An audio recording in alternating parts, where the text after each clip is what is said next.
Yes, the overarching theme is what we could think about as an umbrella of complex physical systems.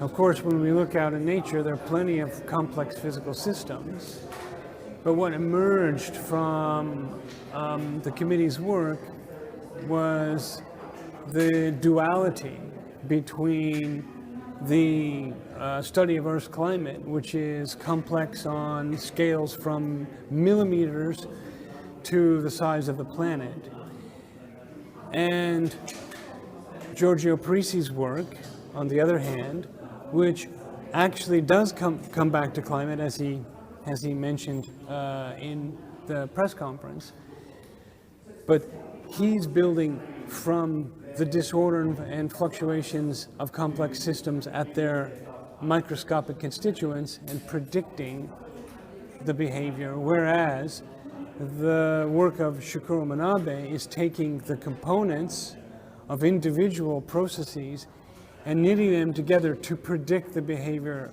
of a complex physical system.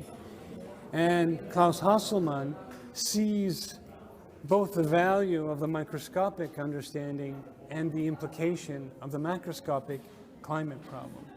And so I think that's a summary, even though we've divided the prize between the climate part and the disorder part, they really are linked.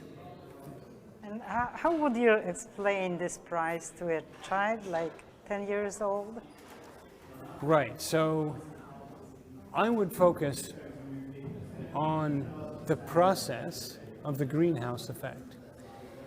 The hardest part to understand about why is it that if we put more carbon dioxide or water vapor into the atmosphere, the planet warms, is that everything is invisible.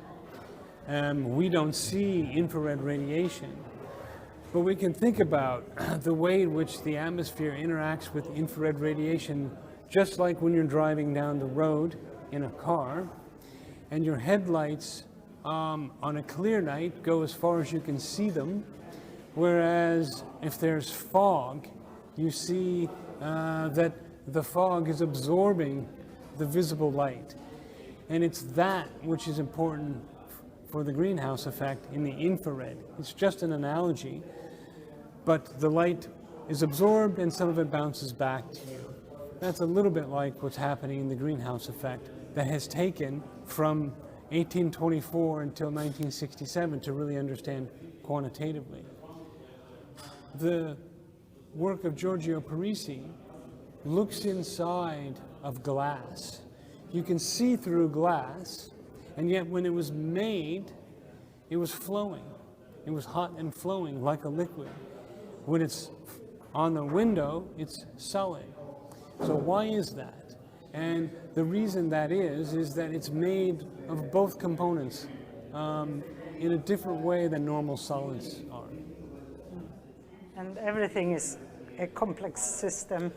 So, right, as opposed to having all your atoms in a row, this doesn't happen in a glass. There's a little chunk over here that looks like a solid, and this sort of looks like a liquid, and this looks like a solid, almost like you really spilled something, and it just sort of found itself organized on the floor.